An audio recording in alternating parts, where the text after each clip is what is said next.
പ്രിയപ്പെട്ടവരെ, നമ്മുടെ കർത്താവായ യേശു ഒരു സ്ഥലത്ത് വരുമ്പോൾ, ഒരു വീട്ടിലോ ഒരു നാട്ടിലോ ആ അന്തരീക്ഷത്തിന്, ആ സ്ഥലത്തിന് പിന്നീട് ആ പഴയ നിലയിൽ തുടരാൻ കഴിയുകയില്ല. ഒരു മനുഷ്യൻ്റെ ജീവിതത്തിൽ കർത്താവ് ഒരു ചെറിയ സാമീപ്യമെങ്കിലും പകർന്നാൽ പിന്നീട് ആ ജീവിതത്തിന് വരാൻ പോകുന്ന മാറ്റം അതിശയകരമായിരിക്കും. ദൈവത്തിൻ്റെ പരിശുദ്ധാത്മാവ് ഇന്ന് നമ്മളോട് സംസാരിക്കാൻ പോകുന്ന ഈ ദൂതുകൾ നമുക്ക് നൽകാൻ പോകുന്ന ബലം ചെറുതല്ല. വലിയ സന്തോഷത്തോടുകൂടെ ഇന്ന് ഈ ദൈവാലോചന കേൾക്കുവാൻ ഞാൻ നിങ്ങളെ ക്ഷണിക്കുന്നു. ഇന്നത്തെ പ്രവചനദൂതിൻ്റെ പുതിയൊരു അധ്യായത്തിലേക്ക് എല്ലാവർക്കും യേശുനാഥൻ്റെ ഉന്നതമായ ആ പരിശുദ്ധമായ നാമത്തിൽ സന്തോഷത്തോടുകൂടെ സ്നേഹവന്ദനം. മർക്കോസിൻ്റെ സുവിശേഷം 6-ാം അധ്യായത്തിൻ്റെ 56-ാം വാക്യം ഇങ്ങനെയാണ് പറയുന്നത്: ഊരുകളിലോ പട്ടണങ്ങളിലോ കുടികളിലോ അവൻ ചെന്നിടത്തൊക്കെയും അവർ ചന്തകളിൽ രോഗികളെ കൊണ്ടുവന്നു വെച്ചു. അവൻ്റെ വസ്ത്രത്തിൻ്റെ തൊങ്ങലെങ്കിലും തൊടേണ്ടതിന് അപേക്ഷിക്കുകയും അവനെ തൊട്ടവർക്കൊക്കെയും സൗഖ്യം വരികയും ചെയ്തു. ഒന്ന് നോക്കിക്കേ, യേശു വന്നപ്പോൾ സ്ഥലം മാറിയില്ല, സ്ഥലത്തിൻ്റെ സാധ്യത മാറി. ആമേൻ. കർത്താവ് വരുമ്പോൾ നിങ്ങളുടെ ശരീരത്തിലൊരു മറുക് പോലും മാറുന്നില്ലായിരിക്കാം, പക്ഷേ നിങ്ങളുടെ ഇത്രയും കാലം അവഗണിക്കപ്പെട്ട നിലയിൽ നിന്നുള്ളതായ സാധ്യതകൾ മാറും. ഇതുവരെ ഉണ്ടായിരുന്ന നിങ്ങളുടെ സിറ്റുവേഷൻസ് കംപ്ലീറ്റ്ലി ചേഞ്ച് ആകും. മർക്കോസ് മനഃപൂർവ്വം 3 ജിയോഗ്രാഫിക്കൽ ഷെയ്ഡുകൾ ഇവിടെ നമ്മുടെ മുമ്പിൽ വരച്ചിടുന്നുണ്ട്. അതിലൊന്നാമത്തേത് ഗ്രാമങ്ങളെന്നുള്ളതാണ്. അതായത് നമ്മളത് വായിക്കുമ്പോൾ കുടികളെന്നാണ് പറയുന്നത്. ഊരുകൾ, പട്ടണങ്ങൾ, കുടികൾ, 3 ഇടങ്ങൾ. അതായത് ഗ്രാമങ്ങൾ 2 ടൗൺഷിപ്പിലുള്ള ആൾക്കാർ, 3ാമത്തേത് നാട്ടിൻ പുറത്തുള്ള ആൾക്കാർ. ഈ ഗ്രാമങ്ങളും പട്ടണങ്ങളും നാട്ടിൻപുറങ്ങളും യേശുവിലേക്ക് ഒന്നു ചേരുകയാണ്. ഇതിൻ്റെ അർത്ഥം എന്താണ്? യേശുവിൻ്റെ പ്രവർത്തനം ഒരു വിശുദ്ധ സ്ഥലത്തിലേക്ക് പരിമിതപ്പെട്ടില്ല.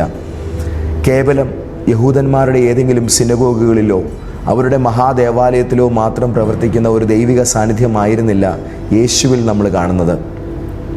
ആമേൻ. പഴയ നിയമത്തിലുണ്ടായിരുന്ന മനുഷ്യന്മാരൊക്കെയും ദൈവത്തെ അറിയാനും ദൈവത്തെ ആരാധിക്കാനും ദൈവ സാന്നിധ്യമുള്ള സ്ഥലത്തേക്ക് കൂടി വരുന്നൊരു കാഴ്ചയാണ് നമ്മൾ കണ്ടിട്ടുള്ളത്. പക്ഷേ സുവിശേഷത്തിൽ ദൈവത്തിൻ്റെ സാന്നിധ്യം മനുഷ്യൻ കിടക്കുന്ന സ്ഥലത്തേക്ക് അത് നടക്കുകയാണ്. ഇന്ന് ഈ ദൂത് കേൾക്കാൻ നിങ്ങൾക്ക് നിങ്ങളായിരിക്കുന്നിടത്ത് ഇരുന്നാൽ മതി. ഈ ദൈവാലോചന നിങ്ങളിലേക്ക് വരികയാണ്. ഈ കാലഘട്ടം ദൈവത്തിൻ്റെ കൃപ നമ്മളെ തേടി ഇങ്ങോട്ട് വരുന്ന സമയമാണ്. അതുകൊണ്ട് ദൈവം എന്നെ രക്ഷിക്കുമോ, കർത്താവ് എന്നെ കൈക്കൊള്ളുമോ എന്നൊക്കെ ചിന്തിക്കുന്നവരോട് ഞാൻ പറയുന്നു, നിങ്ങളുടെ അരികിലേക്ക് ഇന്ന് ഈ ദൂതിൻ്റെ പേരിൽ വന്നിരിക്കുന്ന ദൈവിക ഇടപെടൽ, നിങ്ങളെ തേടി വന്നിരിക്കുന്ന കർത്താവിൻ്റെ ഒരു വിസിറ്റേഷൻ തന്നെയാണ്. ദൈവത്തിൻ്റെ പ്രവൃത്തി ഒരു വിശുദ്ധ സ്ഥലത്ത് ആളുകളെ എത്തിക്കുന്നത് മാത്രമല്ല, ക്രിസ്തുവിൻ്റെ സാന്നിധ്യം ഒരു ഓർഡിനറി സ്പേസിനെ ഒരു എൻകൗണ്ടർ സ്പേസാക്കി മാറ്റുകയാണ്. നിങ്ങളെ ഏതെങ്കിലും ഒരു വിശുദ്ധ സ്ഥലത്ത് എത്തിക്കുക എന്നുള്ളതല്ല, നിങ്ങളായിരിക്കുന്നിടം വിശുദ്ധമാക്കുക എന്നതാണ് ദൈവത്തിൻ്റെ ഇന്നത്തെ പ്ലാൻ. നിങ്ങൾ ഒറ്റയ്ക്കായിരിക്കാം, പക്ഷേ നിങ്ങളുടെ കുടുംബം നിങ്ങളാൽ വിടുവിക്കപ്പെടുക. നിങ്ങളുടെ ദേശത്ത് നിങ്ങൾ തനിച്ചായിരിക്കാം, പക്ഷേ നീ മുഖാന്തരം ആ ദേശത്ത് ഒരു പ്രകാശം വ്യാപരിക്കുക. കർത്താവിനെ അറിയുന്നൊരു വ്യക്തി മലമേലിരിക്കുന്നൊരു പട്ടണമാണ്, തണ്ടിന്മേൽ ഉയർത്തപ്പെട്ടിരിക്കുന്നൊരു വിളക്കാണ്. അതിലേക്ക് എല്ലാം അടുത്തു വരും. നിങ്ങൾ ഒരു പോയിൻ്റ് ആകാൻ പോവുകയാണ്. ദൈവം നിങ്ങളെ ഒരു കീ പൊസിഷനിലാക്കാൻ പോവുകയാണ്. ദൈവം അവിടെ നിന്ന് തന്നെ നിങ്ങളെ രൂപാന്തരപ്പെടുത്തും. ഇവിടെ ഒരു ഗ്രാമം ഗ്രാമമായി തന്നെ ഇരിക്കും, പക്ഷേ യേശു അതിലൂടെ കടന്നു പോയാൽ അതിൻ്റെ ആ ഒരു സ്പിരിച്വൽ പോസിബിലിറ്റീസ് പഴയതായിരിക്കുകയില്ല. ഹല്ലേലൂയ. ഇവിടെ നമ്മളോട് പരിശുദ്ധാത്മാവ് പറയാൻ ആഗ്രഹിക്കുന്നത്, യേശു നിൻ്റെ ഭൂതകാലവും നിൻ്റെ ഭാവി കാലവും ഇന്നത്തെ ഈ ദിവസം തിരുത്താൻ ആഗ്രഹിക്കുകയാണ്. കർത്താവായ യേശുവുമായി നിങ്ങൾക്കുണ്ടാകാൻ ആഗ്രഹിക്കുന്ന ഈ ഒരു മാറ്റം, ഈ ഒരു ബന്ധം ഇന്നത്തെ ഈ ശുശ്രൂഷയുടെ നടുവിൽ കർത്താവ് നിങ്ങളുടെ മേൽ ചെയ്യുക തന്നെ ചെയ്യും. ഇനി നമ്മൾ വായിക്കുന്നത്, അവർ രോഗികളെ ചന്തയിൽ രോഗികളെ കൊണ്ടുവന്ന് കിടത്തി എന്നുള്ളതാണ്. അതായത് ദൈവത്തിൻ്റെ രാജ്യം ഒരു മനുഷ്യൻ്റെ സ്വകാര്യമായൊരു വേദനയെ ഒരു പൊതുസ്ഥലത്തിലേക്ക് കൊണ്ടുവരികയാണ്. ഈ വാക്യത്തിൽ ശ്രദ്ധേയമായിരിക്കുന്ന പദം ആ ഒരു ചന്ത എന്നുള്ളത് തന്നെയാണ്. ഇതൊരു ആരാധനാലയമല്ല, സാമൂഹികവും സാമ്പത്തികവുമായിരിക്കുന്ന ഒരു പബ്ലിക് സ്ക്വയർ തന്നെയാണ്. അവിടേക്കാണ് ആൾക്കാർ രോഗികളെ എടുത്തുകൊണ്ട് വരുന്നത്. Praise the Lord. ഇവിടെ മർക്കോസ് ഒരു വലിയ തിയോളജിക്കൽ ബൗണ്ടറിയെ മനഃപൂർവ്വമായിട്ട് പൊട്ടിക്കുന്നതായിട്ട് എനിക്ക് തോന്നുന്നുണ്ട്.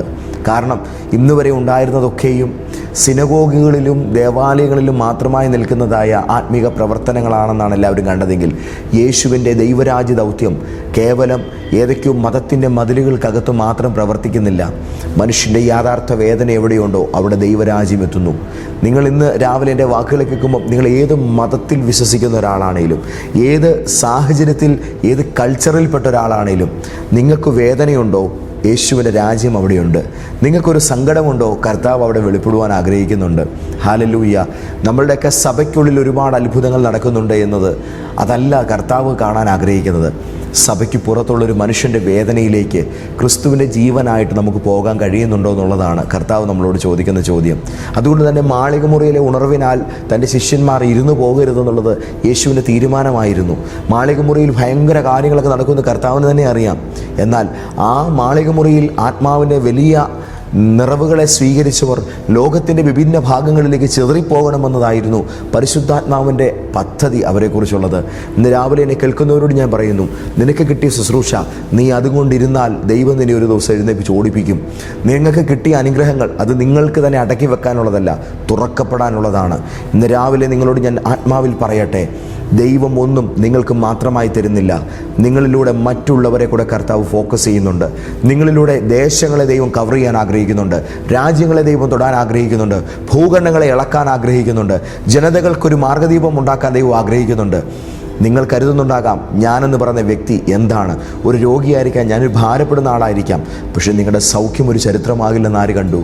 നിങ്ങളുടെ ഈ ഒരു തകർച്ചയിൽ ദൈവം നിങ്ങൾക്ക് നൽകാൻ പോകുന്ന ഉയർച്ച ഒരു ചർച്ചാ വിഷയമാകില്ല എന്ന് ആര് കണ്ടു? ദൈവം നിങ്ങളെ മാനിക്കും. കർത്താവിൻ്റെ പൈതലെ, ഏത് കഷ്ടകാലത്തിനും അപ്പുറത്ത് ദൈവം രൂപകൽപ്പന ചെയ്തിരിക്കുന്ന ഒരു ഭാവിപരമായ ദർശനം നിൻ്റെ ജീവിതത്തെക്കുറിച്ചുണ്ട്. ഇന്നത്തെ സ്വന്തം കുടുംബാന്തരീക്ഷത്തെ നോക്കിയിട്ട് പറ, നമ്മൾ ഇങ്ങനൊന്നും അങ്ങനെ മുടിയത്തില്ല. ഇതിനകത്തു നിന്നും ദൈവം നമ്മളെ പുറത്തു കൊണ്ടുവരുന്ന ഒരു വലിയ കാഴ്ചയുണ്ട്. ഞാനിപ്പം ഈ ഒരു ദൂതിന് വേണ്ടി പ്രിപ്പയർ ചെയ്യുന്ന സമയത്ത് എനിക്കൊരു ഫോൺ കോൾ വന്നു. ഈ ഫോൺ കോൾ വന്നൊരു ഫോൺ വെക്കാൻ വേണ്ടി നോക്കുമ്പോൾ പെട്ടെന്ന് ഞാനൊരു ചെറിയ വീഡിയോ കണ്ടു. ആ വീഡിയോയ്ക്കകത്ത് ഒരു ചെറിയ കുഞ്ഞില, ആ കുഞ്ഞിലയിൽ കുറേ പച്ച നിറമുള്ള കുഞ്ഞു പുഴുക്കൾ ഇങ്ങനെ ചിരിച്ചുകൊണ്ട് കയറി വരുന്ന കാഴ്ചയാണ് കണ്ടത്. എന്നാൽ ആ പുഴുക്കൾ കയറി വരുന്നതിനിടയിൽ ഒരു കറുത്ത കാണാൻ കൊള്ളാത്ത ഒരു പുഴുവിനെ ഇവരെല്ലാം കളിയാക്കുന്ന ഒരു രംഗം, ഒരു ചെറിയ ആനിമേഷൻ വീഡിയോയാണ്. ഇത് കണ്ടിട്ട് ഈ പുഴുക്കളെല്ലാം കൂടെ ഒരു ചെറിയ സസ്യത്തിൻ്റെ ഏറ്റവും മുകളിലുള്ള തളിരിലയിലേക്ക് ചെന്നു ഇങ്ങനെ എഴഞ്ഞു കയറുകയാണ്. അവിടെ നിന്ന് ഇവരെല്ലാവരും കൂടി ഈ അഴുക്ക് പുഴുവിനെ തള്ളി താഴോട്ടിട്ടു. ഇവൻ വന്ന് എന്ത് ചെയ്തു? അവരാരും കാണാതെ ഒരു കരികേലയുടെ അടിയിൽ വന്നു ഒരു വിധത്തിൽ കടിച്ചു തൂങ്ങിക്കിടന്ന് അവിടെ ഇവനങ്ങ് പൊതിയപ്പെടുകയാണ്. പിന്നീട് കുറച്ച് ദിവസങ്ങൾ കഴിഞ്ഞപ്പോൾ ഈ മുകളിലുള്ള പുഴുക്കളും താഴെയുള്ളത് ഈ പുഴുവും ഒരുപോലെ രൂപാന്തരപ്പെടുകയാണ്. ആ രൂപാന്തരപ്പെടുന്ന വേളയിൽ ഈ മുകളിലുണ്ടായിരുന്ന ഈ കുഞ്ഞു പുഴുക്കൾ ഈച്ചകളായി മാറുന്നു. എന്നാൽ ഈ പറയപ്പെട്ട ഈ തഴയപ്പെട്ട ഈ കുഞ്ഞ് പുഴു അവനൊരു ശലഭമായി ഉയരുന്ന കാഴ്ച. എവിടെയൊക്കെയോ ദൈവം നിനക്ക് നൽകാൻ പോകുന്ന രൂപാന്തരവും ഇതുപോലെ തന്നെയാണ്. ഇന്നത്തെ അവഗണനകളും ഒറ്റപ്പെടലുകളുമൊക്കെ ഒരു ശലഭതുല്യമായ വൈവിധ്യ മനോഹാരിതയോടുകൂടെ ദൈവം നിങ്ങളെ ഉയർത്തുന്നതിനുള്ളതായ മുന്നൊരുക്കങ്ങളാണ്. ഇങ്ങനെ നമ്മൾ പുഴുത്തു തീരത്തില്ല എന്ന് മനസ്സിലാക്കിക്കൊള്ളണം. ഇങ്ങനൊന്നും ഒതുങ്ങി ഒടുങ്ങുകയില്ല എന്നുള്ളത് മനസ്സിലാക്കിക്കൊള്ളണം. നിങ്ങൾ രോഗിയാണോ? സൗഖ്യദായകന് നിങ്ങളെ വേണം. ആമേൻ. നിങ്ങൾ തകർന്നവരാണോ? ജീവിതം പണിയുന്നവന് തന്നെ മഹത്വത്തിനായിട്ട് നിന്നെ ആവശ്യമുണ്ട്. നീ നാണം കെട്ടയാളാണോ? മനുഷ്യൻ്റെ അഭിമാനം പണിയുന്ന ക്രിസ്തുവിന് നിൻ്റെ ഈ നാണംകെട്ട ജീവിതത്തെ ആവശ്യമുണ്ട്. അതുകൊണ്ട് ഇന്ന് രാവിലെ ഞാൻ തഴയപ്പെട്ട ആളാണ്, കുറേ പുണ്യാളന്മാരെ മാത്രം ഏറ്റെടുത്തുകൊണ്ട് തൻ്റെ പരിപാടി മുന്നോട്ട് കൊണ്ടുപോകുന്ന ഒരു വ്യക്തിയായിട്ട് നിങ്ങൾ യേശുവിനെ കരുതിയെങ്കിൽ തെറ്റി. അങ്ങനെയല്ല, നമ്മളെ ഒരുപോലെ കർത്താവിന് ആവശ്യമുണ്ട്. നമ്മളെയാണ് ഇന്ന് രാവിലെ കർത്താവിന് വേണ്ടത്. ആമേൻ, ഹല്ലേലൂയ. ഇന്ന് രാവിലെ കർത്താവ് നമ്മുടെ ജീവിതത്തെ ഏത് അവസ്ഥയിൽ നിന്നായാലും രൂപാന്തരപ്പെടുത്താൻ ആഗ്രഹിക്കുന്നു. നോക്കിക്കേ, അവർ അവൻ്റെ വസ്ത്രത്തിൻ്റെ തൊങ്ങലെങ്കിലും തൊടേണ്ടതിന് അപേക്ഷിക്കുകയും അവനെ തൊട്ടവർക്കൊക്കെയും സൗഖ്യം വരികയും ചെയ്തു. ഇവിടെ ഒരു ട്വിസ്റ്റുണ്ട്. അവർ വസ്ത്രത്തെ അന്വേഷിച്ചു, പക്ഷേ അവർ വസ്ത്രത്തെ തൊട്ടു എന്നുള്ളതല്ല, അവനെ തൊട്ടവർക്കൊക്കെയും. മർക്കോസ് എന്ന ദൈവദാസൻ വളരെ വ്യക്തമായിട്ട് എഴുതിയിട്ടുണ്ട്, എൻ്റെ യേശു ഏതെങ്കിലും തിരുശേഷിപ്പിൻ്റെ ദൈവമല്ല, എൻ്റെ യേശു ഏതെങ്കിലും മാന്ത്രിക വടികളുടെ ദൈവമല്ല, എൻ്റെ യേശു ഏതെങ്കിലും മാന്ത്രിക അസ്ഥികളുടെ ദൈവമല്ല. ഞാൻ നിങ്ങളോട് തീർത്തു പറയുന്നു, വിശുദ്ധ ബൈബിളിൽ ഈ തിരുവെഴുത്തിൽ ഒരു തരം അവശേഷിപ്പുകളെയും ആരാധിപ്പാൻ പറയുന്നില്ല. യാതൊരു വിധത്തിലുള്ളതായ ശക്തിയുള്ള വസ്തുക്കളുടെയും പുറകെ പോകാൻ ബൈബിൾ നിങ്ങളോട് പറയുന്നില്ല. പ്രാർത്ഥിച്ച വെള്ളമായാലും, പ്രാർത്ഥിച്ച എണ്ണയായാലും, പ്രാർത്ഥിച്ച കുന്തിരിക്കമായാലും, പ്രാർത്ഥിച്ച എന്ത് സാധനമാണേലും അതൊരു വസ്തു മാത്രമാണ്. ശക്തി ദൈവത്തിൻ്റേതാണ്. നിങ്ങൾ എവിടെയൊക്കെ യേശുവിനേക്കാൾ ഉപരിയായി പ്രാർത്ഥന ചെയ്യപ്പെട്ട വസ്തുക്കളെ ആശ്രയിക്കുന്നുണ്ടോ അവിടെ ഒരു വിഗ്രഹം രൂപപ്പെടുകയാണ്. വാഴ്ത്തപ്പെട്ട കർത്താവായ യേശു ഒരു ഫോട്ടോഗ്രാഫി പോലും ഇല്ലാത്ത കാലത്താണ് വന്നത്. യേശു തൻ്റെ ഒന്നും നമുക്ക് വേണ്ടി ബാക്കി വെച്ച് ഭൗമികമായിട്ട് ബാക്കി തന്നിട്ടില്ല. ഇതെൻ്റെ ഫിംഗർ പ്രിൻ്റാണെന്ന് പറഞ്ഞ് തന്നിട്ടില്ല. ഞാൻ ഉപയോഗിച്ച ചെരുപ്പാണെന്നും പറഞ്ഞ് തന്നിട്ടില്ല. ഞാനിരുന്ന കസേരയെന്നും പറഞ്ഞ് തന്നിട്ടില്ല. ഞാൻ ഉപയോഗിച്ച വസ്ത്രമൊന്നും പറഞ്ഞ് തന്നിട്ടില്ല. ഇതൊക്കെ മനുഷ്യന്മാരെടുത്ത് കാട്ടിക്കൂട്ടി വെച്ചേക്കുന്ന വിക്രിയകളാണ്. ഇതിനകത്തൊന്നും പോയി വീണേക്കരുത്. കാരണം ഇതൊന്നും കർത്താവുമായിട്ട് ഒരു ബന്ധവുമില്ലാത്തതാണ്. ഇത് യേശുവിൻ്റെ കാലത്ത് ഉപയോഗിച്ച കർത്താവ് വെള്ളം കുടിച്ച കുടവാണെന്നും പറഞ്ഞ് കുടത്തിനകത്ത് നിന്ന് നാട്ടുകാർക്ക് വെള്ളം കൊടുക്കുന്നുണ്ടെന്ന് കരുതുക. ഒരു ഉദാഹരണമാണ്. ആ കുടത്തിനകത്തുനിന്ന് ചെന്ന് വെള്ളം കുടിക്കുന്നവരെല്ലാം ക്യാൻസർ മാറുന്നു. ആ കുടത്തിനകത്ത് വെള്ളം കുടിക്കുന്നവർക്കെല്ലാം വിടുതലുണ്ടാകുന്നു. ചോദ്യം, യേശുവിൻ്റെ പേരിൽ ഈ മാർക്കറ്റ് ചെയ്യപ്പെടുന്ന കുടത്തിന് പവറുണ്ടോ? പവറില്ലെന്ന് പറഞ്ഞാൽ ഈ കിടക്കുന്ന അത്ഭുതങ്ങളൊക്കെ തെറ്റെന്ന് പറയേണ്ടതായിട്ട് വരത്തില്ലേ? പിന്നെ എന്താണ് ഇവിടെ നടക്കുന്നത്? ഇവിടെയാണ് നമ്മൾ അറിയേണ്ടത്. ഈ കുടം ഇപ്പോൾ കഥാപാത്രമായി നിൽക്കുന്നുണ്ടെങ്കിൽ, ഇതുപോലെയുള്ളൊരു വസ്തു ഇപ്പോൾ മറ്റുള്ളവരുടെ പ്രശ്നപരിഹാരത്തിന് ഒരു മാർഗമായി നിലകൊള്ളുന്നുണ്ടെങ്കിൽ, യാഥാർത്ഥ ദൈവമായ ക്രിസ്തുവിലേക്ക് മനുഷ്യരെത്താതെ ആ കുടം വരെ എത്തിയിട്ട് അവർ തിരികെ പോയിക്കോട്ടെ എന്നുള്ളതായ ഒരു പൈശാചിക അജണ്ടയാണ് ഇവിടെ നടന്നുകൊണ്ടിരിക്കുന്നത്. 100% ഇങ്ങനെയുള്ള കുടങ്ങൾ ഉടയപ്പെടേണ്ടതാണ്. അങ്ങനെയുള്ള വടികളൊക്കെ ചവിട്ടി ഓടിച്ച് തീക്ക് ഇരയാക്കേണ്ടതാണ്. ഞാൻ തീർത്തു പറയുന്നു, ക്രിസ്തുവുമായിട്ട് ഇങ്ങനെയുള്ള ഒരു കള്ളക്കച്ചവടങ്ങൾക്കും യാതൊരു ബന്ധവുമില്ല. യേശുവുമായിട്ട് ഇങ്ങനെയുള്ള ഒരുവിധമായ വിക്രിയകൾക്കും യാതൊരു കണക്ഷനുമില്ല. വസ്ത്രത്തിൻ്റെ തൊങ്ങലിൽ തൊട്ടപ്പം നിന്ന് ഉള്ളതിൻ്റെ പേരിൽ വസ്ത്രത്തിന് ശക്തിയുണ്ട് നല്ല ദൈവവചനം പറയുന്നത്. യേശുവിനെ തൊട്ടവർക്ക് സൗഖ്യം വന്നു. അതായത് വസ്ത്രത്തെ അന്വേഷിച്ചെങ്കിലും ശക്തി വസ്ത്രത്തിൻ്റെതായിരുന്നില്ല. അവൻ്റെ വസ്ത്രത്തിൻ്റെ തൊങ്ങലെങ്കിലും തൊടേണ്ടതിന് അവർ അപേക്ഷിച്ചു. ഇത് രക്തസ്രവക്കാരിയായ സ്ത്രീ യേശുവിൻ്റെ വസ്ത്രത്തിൻ്റെ തൊങ്ങലിൽ തൊട്ട് സൗഖ്യം പ്രാപിച്ച ഒരു സംഭവമായിട്ട് നമുക്ക് ഇവിടെ കണക്ട് ചെയ്യാൻ കഴിയും. പക്ഷേ വസ്ത്രമല്ല സോഴ്സ്, ജീസസ് ക്രൈസ്റ്റ് ആണ് സോഴ്സ്. അല്ലെങ്കിൽ ഈ വാക്യം എളുപ്പത്തിലൊരു മാജിക്കൽ തിയോളജിയായി മാറിപ്പോയേനെയും.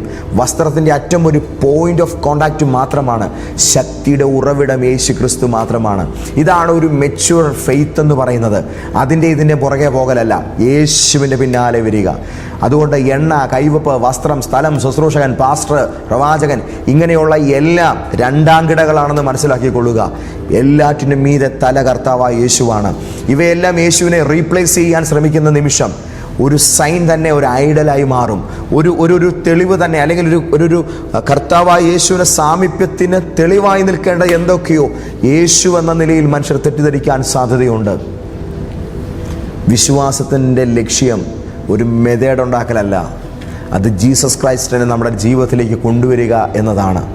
ഇന്ന് രാവിലെ നിങ്ങളുടെ ജീവിതത്തിൽ ദൈവം എന്ന പേരിൽ നിങ്ങൾ കർത്താവല്ലാത്ത എന്തിനേലും കൊണ്ട് നടക്കുന്നുണ്ടെങ്കിൽ, ഇത് ദൈവികം എന്ന പേരിൽ, പുണ്യപുരാതനം എന്ന നിലയിൽ നിങ്ങൾ എന്തെങ്കിലും വേണ്ടാത്തതിനെ, ഒരു സൃഷ്ടിയെ നിങ്ങളുടെ ജീവിതത്തിൽ ദൈവതുല്യമായി നിങ്ങൾ കൊണ്ടു നടക്കുന്നുണ്ടെങ്കിൽ, ആ ബിംബങ്ങളെല്ലാം നിങ്ങളുടെ ഹൃദയത്തിൽ നിന്ന് രാവിലെ ഉടഞ്ഞു മാറട്ടെ. ഹല്ലേലൂയ. കർത്താവായ യേശുവിൻ്റെ ശക്തിയും സ്നേഹവും കൃപയും ഇന്ന് വെളിപ്പെടുന്നത് അവനെ പിന്തുടരുന്ന മനുഷ്യന്മാരിലൂടെയാണ്. ഹല്ലേലൂയ. അതല്ലാത്ത ഒന്നിനെയും കർത്താവ് തൻ്റെ പദ്ധതിക്കായിട്ട് തിരഞ്ഞെടുക്കുന്നില്ല.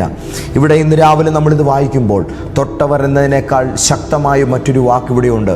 അവർ സൗഖ്യം പ്രാപിച്ചു, തൊട്ടവർക്കൊക്കെയും സൗഖ്യം വരികയും ചെയ്തുവെന്ന് നമ്മളിവിടെ എഴുതിയിരിക്കുന്നു. ഹല്ലേലൂയ. എന്തുകൊണ്ടാണ് ഇങ്ങനെ വളരെ വ്യക്തമായിട്ട് എഴുതിയിരിക്കുന്നത്? കേവലം ഒരു സൗഖ്യത്തെ മാത്രം, അല്ലെങ്കിൽ അതിൻ്റെ ഒരു മെത്തേഡ് മാത്രം എഴുതപ്പെടലല്ല. ഇവിടെ ഒരു വലിയ ബൈബിൾ പിക്ചറുണ്ട്. ദൈവത്തിൻ്റെ രാജ്യം ഒരു മനുഷ്യനെ കേവലം ഒരു ഫ്രാഗ്മെൻറ്റേഷനിൽ നിന്ന് ക്രിസ്തു എന്ന പൂർണ്ണതയിലേക്ക് കൊണ്ടുവരുന്നു. അതായത് ഒരു വസ്ത്രത്തിൻ്റെ തൊങ്ങലിൽ നിന്ന് യേശു എന്ന പരിപൂർണതയിലേക്ക് നമ്മളെ കൊണ്ടുപോവുകയാണ്. ഹല്ലേലൂയ. വസ്ത്രത്തിൻ്റെ തൊങ്ങലിൽ തൊട്ടു, പക്ഷേ സൗഖ്യത്തിൻ്റെ കാരണം യേശുവാണ്. ഹല്ലേലൂയ. രോഗം മനുഷ്യനെ ഒരു രോഗി എന്ന ഐഡൻറ്റിറ്റിയിലേക്ക് ചുരുക്കും. യേശുവിൻ്റെ ഇടപെടൽ അവനെ വീണ്ടും ആ മനുഷ്യജീവിതത്തിൻ്റെ സമഗ്രതയിലേക്ക് പുനഃസ്ഥാപിക്കും. അതുകൊണ്ട് ഇന്ന് രാവിലെ രക്ഷിക്കപ്പെട്ട കഴിഞ്ഞു എന്നതിൻ്റെ പേരിൽ മരിച്ച ശേഷം ഞാൻ സ്വർഗത്തിൽ പോകുമെന്നുള്ള ഒരൊറ്റ ഡയമെൻഷനിൽ നിങ്ങൾ നിങ്ങളുടെ ആത്മീയ ജീവിതത്തെ ചുരുക്കരുത്. ക്രിസ്തുവിൽ ദൈവത്തിൻ്റെ രക്ഷാപ്രവർത്തനം നമ്മുടെ ആ ഒരു വോൾ എക്സിസ്റ്റൻസിനെ തന്നെ ലക്ഷ്യമിട്ടുകൊണ്ടാണ് കർത്താവ് ആഗ്രഹിക്കുന്നത്. ഹല്ലേലൂയ. അതിന്ന് ആരംഭിക്കുകയാണ്. നമ്മുടെ നിത്യത ഇന്ന് തുടങ്ങുകയാണ്. യേശുവുമായുള്ള നമ്മുടെ ബന്ധത്തിലെ ആ നല്ല ജീവിതത്തിൻ്റെ പ്രവൃത്തികൾ ഇന്നിവിടെ തുടങ്ങുകയാണ്. ഈ വാക്യത്തിലെ ഏറ്റവും വലിയ കാമ്പെന്ന് പറയുന്നത് രോഗശാന്തി മാത്രമല്ല, ഒരു സമൂഹം മുഴുവനും മറ്റൊരാളുടെ അത്ഭുതത്തിന് വേണ്ടി പ്രവർത്തിക്കാൻ തുടങ്ങി എന്നുള്ളതാണ്. എനിക്കിതിനകത്ത് ഏറ്റവും ഇഷ്ടമുള്ള ഭാഗം ഇതാണ്. ഈ വാക്യം നിങ്ങളൊന്ന് ശ്രദ്ധിച്ച് വായിച്ചു നോക്കുമ്പോൾ നമുക്ക് മനസ്സിലാകും. രോഗികൾ സ്വയം യേശുവിൻ്റെ അടുക്കലേക്ക് വന്നതല്ല. ബൈബിൾ ഇങ്ങനെ പറഞ്ഞ്, അവർ രോഗികളെ കൊണ്ടുവന്നു, ചന്തകളിൽ രോഗികളെ കൊണ്ടുവന്നു വെച്ചു. ആമേൻ. ഹല്ലേലൂയ. ജനങ്ങൾ, മറ്റുള്ളവർ, ആരോ ഒരാൾ മറ്റൊരാളെ ചുമന്നു, ആരോ ഒരാൾ യേശു എവിടെയാണെന്ന് അന്വേഷിച്ചു, ആരോ ഒരാൾ രോഗിയെ ഈ ചന്തയിലേക്ക് കൊണ്ടുവന്നു. ഇന്ന് രാവിലെ നമ്മുടെ എല്ലാ സഭകളിലും നടക്കട്ടെ. ഒരു സമൂഹം പറയാൻ തുടങ്ങുന്നു, എനിക്ക് മാത്രം യേശുവിനെ കാണണമെന്നല്ല, ഇവനെയും എനിക്ക് എങ്ങനെയും യേശുവിൻ്റെ അടുക്കൽ എത്തിക്കണം. ആമേൻ. ഒരു സഭയിൽ 100 പേർ മാത്രം അത്ഭുതം കാത്തിരിക്കുന്നത് ഒരു കാര്യമൊന്നുമല്ല. പക്ഷേ ആ 100 പേരും തകർന്നൊരു മനുഷ്യനെ ക്രിസ്തുയേശുവിൻ്റെ അടുത്തേക്ക് കൊണ്ടുവരാൻ തുടങ്ങുന്നതാണ് വലിയ കാര്യമെന്ന് പറയുന്നത്. ഹല്ലേലൂയ. ഇന്ന് രാവിലെ എൻ്റെ ഈ വാക്കുകളെ കേൾക്കുന്ന സമയത്ത് ഇതിൻ്റെ ക്ലൈമാക്സ് ആയിട്ട് എന്ന നിലയിൽ ഞാൻ പറയട്ടെ, യേശുവിനെ ഒരു സ്ഥലത്ത് നിങ്ങൾ പൂട്ടിയിടല്ലേ. ആമേൻ. യേശു വന്ന സ്ഥലമെല്ലാം പ്രത്യാശയുടെ കേന്ദ്രമായി. അവർ രോഗികളെ മറച്ചു വെച്ചില്ല, തെരുവിലേക്ക് കൊണ്ടുവന്നു. അവർ വസ്ത്രത്തെ ആരാധിച്ചില്ല, ക്രിസ്തുവിൻ്റെ വസ്ത്രത്തിൻ്റെ അറ്റത്തിലൂടെ ക്രിസ്തുവിനെയാണ് അവർ സമീപിച്ചത്. ഒടുവിൽ ഒരാൾ മാത്രം സൗഖ്യം പ്രാപിച്ചില്ല. ഒരു ദേശത്തിൻ്റെ മുഴുവൻ പ്രതീക്ഷയുമായിട്ട് അവിടെ കടന്നു വന്ന വ്യക്തികളെല്ലാവരും സൗഖ്യമായി മാറുകയാണ്. ഒരുത്തൻ മാത്രമായിട്ട് അവിടെ സൗഖ്യം പ്രാപിക്കാതെ പോയില്ല. ഒരാൾ മാത്രമായിട്ട് അവിടെ വിടുതലും കൊണ്ട് ഓടിയില്ല. ഒരു പ്രദേശത്തിൻ്റെ മുഴുവൻ പ്രതീക്ഷയും അവിടെ മാറാൻ തുടങ്ങി.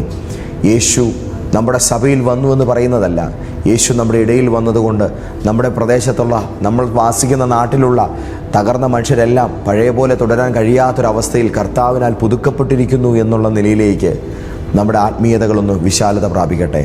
നീ ചുമക്കാൻ തയ്യാറാണോ കുഞ്ഞെ? ഹല്ലേലൂയ. കർത്താവേ, ഞാൻ അങ്ങയെ ചുമക്കുന്ന കഴുതയാകുമെന്ന് ഒരുപാട് കാലം പ്രാർത്ഥിച്ചൊരു പാസ്റ്ററായിരുന്നു ഞാൻ. അങ്ങനെ പ്രാർത്ഥിച്ചുകൊണ്ടിരിക്കൽ ഒരു ദിവസം ഞാനൊരു ദൈവശബ്ദം കേട്ടു, തൽക്കാലം നീ എന്നെ ചുമക്കുന്ന കഴുതയാകണ്ട, എൻ്റെ അരികിലേക്ക് വരാൻ ആഗ്രഹിക്കുന്ന മനുഷ്യന്മാരെ നിനക്ക് ചുമക്കാമോ? കാരണം ബൈബിളിൽ അങ്ങനെയുള്ള മനുഷ്യരുണ്ട്. യേശുവിൻ്റെ അരികിലേക്ക് പലരെയും കൊണ്ടുവന്നു.